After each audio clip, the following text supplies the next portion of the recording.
Carolyn, we first told you about Corey Deshaun Gaston last night. He's been on the run since 2007, charged with raping a 10-year-old girl. The bail bond company responsible for Gaston was never told to look for him, and the court never went after the company for his $200,000 bond until today.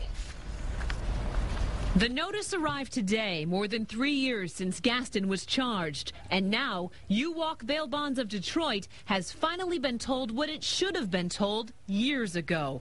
Find this accused rapist or pay the court his bounty.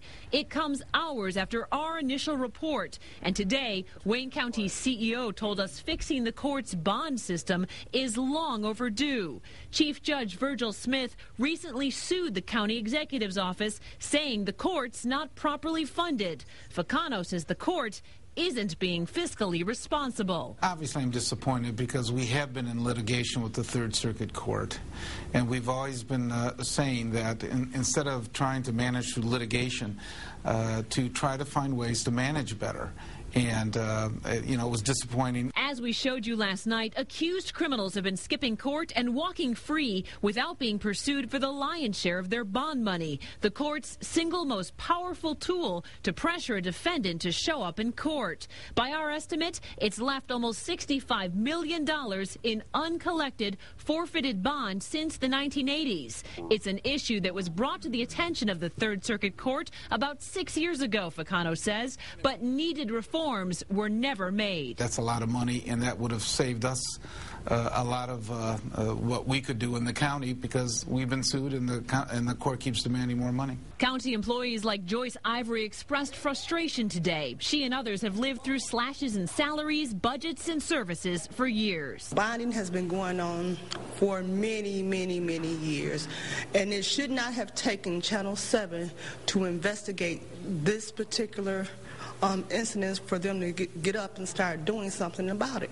And then there's the issue of public safety. At both Third Circuit and 36th District Court, officials have failed to notify bond companies when their clients, accused criminals, skip out on their court date, meaning they haven't been pursued and are free to commit more crimes while they're on the run. Today, former 2nd Deputy Police Chief and now City Council member James Tate said he was disturbed by our report. We all deserved to have a reasonable assurance that those individuals who commit crimes will be prosecuted.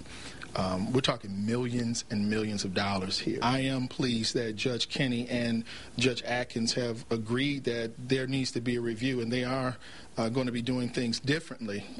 We do want to see, you know, as the residents in the city, what's going to be done differently before someone else gets hurt, because this is a very, very serious situation.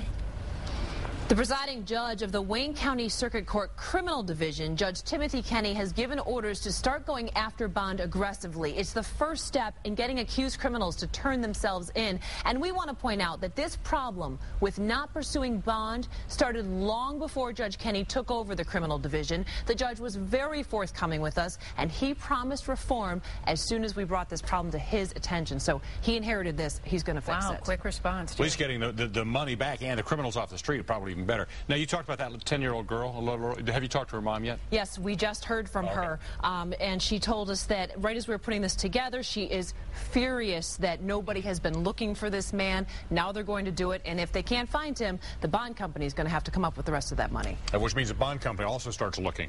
Absolutely. Which is one way or the other, get him off the street. All right, thanks. Well,